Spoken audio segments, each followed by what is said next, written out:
Today we have probably the most unoriginal, uninspired idea ever. If you were ever curious, I made this list in my phone 2 years ago of 100 books I want to read before I die. I thought I would share the list with you today. This is not like the 100 books you should read before you die. This is my 100 books I want to read before I die. So there might be some wild cards on there. I either need to live a very long time or I need to start reading very fast. But here are the 100 books that I would like to read before I die. I haven't looked at this list in 2 years, okay? So I'll be just as surprised as you. Okay, number 1, War and Peace.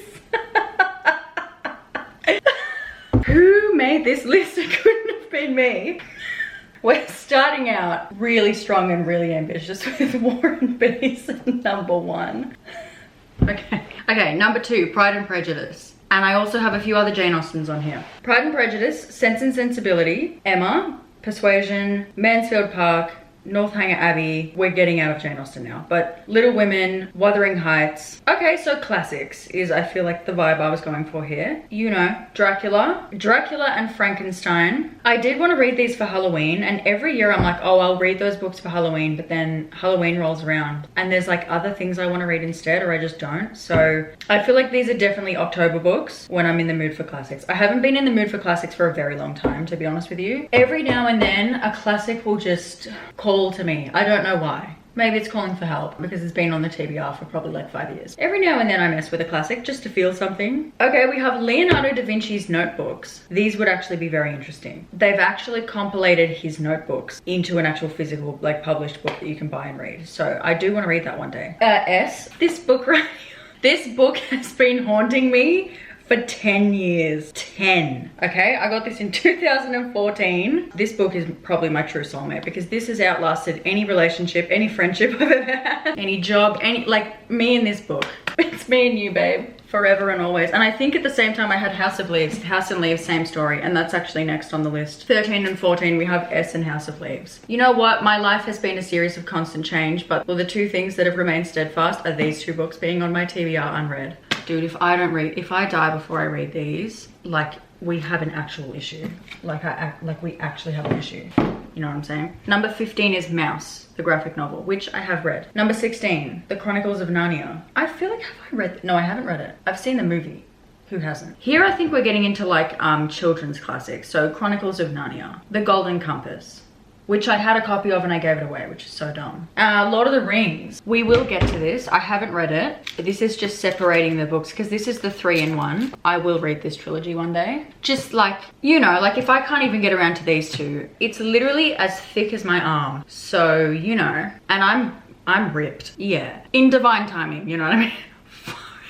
You know, like in divine timing. I don't know if now is the right time, but in divine timing, one day. The Wheel of Time series. I do actually want to read this. Not this year, definitely, and probably not next year. Maybe the year after that. When I'm in my fantasy era, they will be the top contenders. Okay, then we have number 20. Just says, majority of Brandon Sanderson's books. Mistborn/Starlight. Starlight? Stormlight. I really want to read Mistborn and the Stormlight Archive. That must have been Siri. Number 21, The Book Thief. Number 22, The Time Traveler's Wife. Here I feel like we're getting into like boomer mum and her book club vibes. The Kite Runner, Water for Elephants. Oh, I have Night Film on here. This is another one. This joins the Three Musketeers sitting right here, okay? 10 years strong. Number 26, The Night Circus. Number 27, Stardust by Neil Gaiman. I actually also, it's not on here, but let's just throw it on for a lol. May as well. I really want to read Coraline, the book version, and I also want to read The Ocean at the End of the Lane, and I want to read The Graveyard Book. So just sprinkle them in there, may as well. Neil Gaiman. American Gods, number 28. I do want to read that too. Oh, number 29, The Bell Jar. We've read that. We've since read that, guys. I have a video on it where I read it in one sitting. I went to the library, smashed it out. That video will be linked in the card if you want to go watch it. 5 stars as well. It earned a spot on the favorite shelf. Okay, so I can mark that off. Oh, that's so satisfying. Marking it as like tick. The Handmaid's Tale, Anne Frank's Diary, which is up there. I think I technically have read this years ago, but I want to read it as an adult. Number 32, I Am Malala. 33, The Picture of Dorian Gray. 34. This is where we just throw out the whole concept of 100 because I've got Discworld books 1 to 40. list is gonna be like 300 books I want to read before I die. That's taken up half of our real estate on the list right here. Okay, number 35, Percy Jackson. This is again 5 books. Number 36, The Girl with the Dragon's Tattoo. The Girl with the Dragon Tattoo. I'm not committing to all 3, I just want to read the first one. Number 37, The Goldfinch by Donna Tartt. And I don't know if I've written it out of order, but I also want to read The Secret History. Sabriel by Garth Nix. This is a series, but I'm only going to commit to the first one. 39 is Slaughterhouse 5 by Kurt Vonnegut. Here we have some more modern classics. We have Fahrenheit 451. I have that somewhere too, right here. I do want to read that. You know, I saw this copy. Dude, I'm so mad that I didn't buy this when I found it. But I saw this copy of the book that was like a hardcover. The spine was like that, you know when you buy a box of matches and you can like strike a match? It's the part of the matchbox on the side where you like strike the match. Yo, the side was made out of that like strikey material. The one in the book cover was like a cutout and it had a match. It had a literal match in there in place of the one. So you literally, after you read the book, you can take the match out and you can strike it on the book and burn the book. If anyone truly loves me, they'll find that and buy it for me. I don't know, I need it. That's art. That is actually art. Okay, number 41, A Wrinkle in Time, which, did I already say that? 42, The Song of Achilles. 43, The Gentleman's Bastards. I think this is like the Lies of Locke Lamora, that. Number 44, Game of Thrones. See, this is why I say never.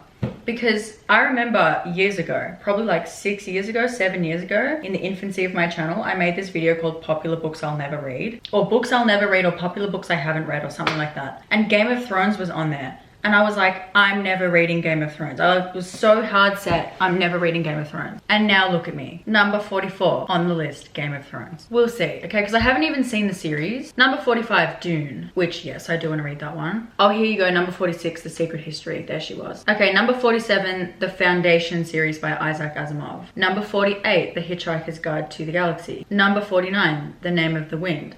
Which, okay, no offense, if Patrick Rothfuss doesn't release Doors of Stone, forget it. Forget it. I'm sorry, I'm not signing myself to be given like a horrific case of book blue balls. Okay, then we have number 50, The Poppy War by R.F. Kuang. Then we have 51, Les Mis. Is it Les Miserables? I know it's not Les Miserables, but I don't know how to pronounce that. Les Miserables. This will probably have to be when I'm like in the old folks home, like completely out of my mind. Like I don't know what day it is, what time it is. And I'm just like waiting for death. I think this is when I'll have to read Les Mis to put me out of my Les Misery. Okay. 52, Memoirs of a Geisha. 53, A Little Life. This will really have to be when I want to feel something, because this book scares me. I have not seen a single person read this book and not cry. Then we have number 54. It just says Murakami's books. Number 55, Persepolis, which I have read. Tick. Number 56, A Tale of Two Cities. Why is that on here? We know it's going to be bad. This was published back when writers were given, they were paid based on page count, okay? And we know Mr. Dickens here. He was really trying to get his bag. And I think the fact that the first words in that book are, it was the best of times, it was the worst of times, really just goes to show like Charles indeed was trying to hit a word count. So, you know, I think that's another bedtime book. The Wasteland by T.S. Eliot. Then we have 100 Years of Solitude. Then we have The Divine Comedy. Oh my gosh, this one wants me to. And I'm very mad and disappointed that I didn't read it when I was living in Italy, you know, or at least when we visited Florence. I went to Dante Alighieri's house. Oh my God, I literally stood outside and it was the most surreal. It's in my final Italy vlog if you want to go watch it. Oh my God, I went there and I had like an out-of-body experience. Dante Alighieri like fascinates me so much. Metamorphosis by, I think this is by Franz Kafka. Then we have The Odyssey and the Iliad by Homer, not Simpson, the philosopher. Then we have Don Quixote, Don Quixote,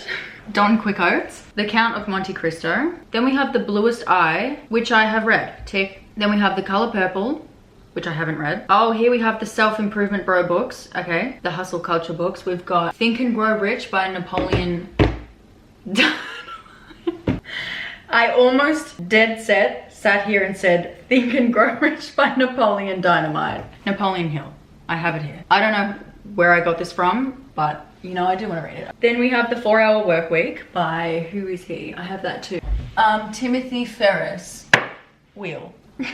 Then we have Rich Dad Poor Dad by Robert Kiyosaki. Number 70, The Little Prince, which I have read, tick. Of Mice and Men by Steinbeck and The Grapes of Wrath. Then we have The Old Man and the Sea, which I have read, tick. That was very boring indeed. I think, I can't remember what review I talked about it in. I can't remember the video I spoke about it in, but I think my opinion on that was like, it is possible for something to be profound and meaningful and also so dry and boring it will literally suck every single droplet and shred of life out of you, to the point where it's like, might have discovered the meaning of life, but I don't want to live it anymore thanks to this book. So that's my opinion on that. Then we have The Dinner, number 74, which I've read. Oh, I want to buy a copy of that and put it on my favorite shelf. That was such a good book by Herman Koch. 75, 76, and 77 are Yuval Noah Harari's books, Sapiens, Homo Dos, and 21 Lessons for the 21st Century. And I think he has another one out now about AI, which add it to the list, babe. Then we have some Stephen King. Carrie, Cujo, The Shining, It, Under the Dome, The Stand, Misery, 11/22/63, Salem's Lot, Pet Sematary, and the Dark Tower series. Just to rattle off a few. Again, you might sit there and go, girl, what the hell? But you know, like, we have a lifetime to read these. If I just read one every year for Halloween, doable. A Court of Thorns and Roses series by Sarah J. Maas, you know. Oh, this one's huge. The Shadowhunter books. So basically these two kind of fall under the same vein. They were so popular when I like got back into reading, and they still are so popular, but Cassandra Clare's books especially, I can't like die without having read them, you know, which is a very extreme thing to say, but like the FOMO would literally resurrect me out of the grave. I would literally like shake off the dust, the dirt and the vines from like, you know, and like pull the like coffin nails from under my fingernails, walk all the way down from the cemetery to the closest bookstore and like go and read these books, because I literally would not be able to, be at peace. It wouldn't be rest in peace. I wouldn't be resting in peace, I'd be resting in panic if I never read them, you know what I'm saying? Then we have Ninth House, which I think at the time I must have just really wanted to read it, but I'd have no idea why Ninth House is on a 100 books before I die list. That's crazy. I could probably think of like 100 other books that could go in that spot instead of Ninth House. Let's actually swap that out. Ninth House is actually ridiculous to have there. You know what I'm gonna swap it with? I'm gonna swap it with Diana's memoir. This one genuinely deserves to be in that spot. I'm actually gonna swap it in real time. Diana in her own words. I need to read this. Like in my lifetime, I need to read it. Then we have 92, Brave New World by Aldous Huxley, which that man has the coolest name ever. See, I just feel like if you're a parent and you're not naming your kid something like Aldous Huxley, like what are you even having a child for? Like what are you even doing? Like what's the point of going through all that? You know what I mean? What's even the point? 1984 by George Orwell. I've actually read this, but I want to reread it because I read this book when I was younger, skimmed every single page, finished the book, got on my YouTube channel and was like, this book was bad. Like the absolute audacity I had back then is actually unreal. Like floors me to this day to think about. Because I don't know who I was out here having all these strong opinions about a book I'd skim read. Like, excuse me? Then we have 94, Aragon. Then we have 95, Robin Hood's trilogies. So Live Ship Traders and the Farseer trilogies. Then we have 96, Outlander, which, you know. Then we have 97, The Crucible. Then we have 98, On the Road by Jack Kerouac. When I read this book, I promise I'll tell you the embarrassing story I have about it. And the final book is Lolita by Vladimir Nabokov. What a book to end it on. Ending it on Lolita is insane. Like, why is that? You know, I think I wanted to read this because I watched Pretty Little Liars in high school. Yeah, that's literally it. I bought the book, I started reading it, and my mom saw me reading it in the car in high school. And she was like fully concerned because she was like, what are you reading that for? So yes, that is the 100 books I want to read before I die. I hope this video was interesting. Tell me in the comments, what are the books that you want to read before you die? Don't give me a list of 100. I only want 3, okay? Give me 3 to 5 books that you want to read before you die. If you give me a list of 100, I'm gonna block you.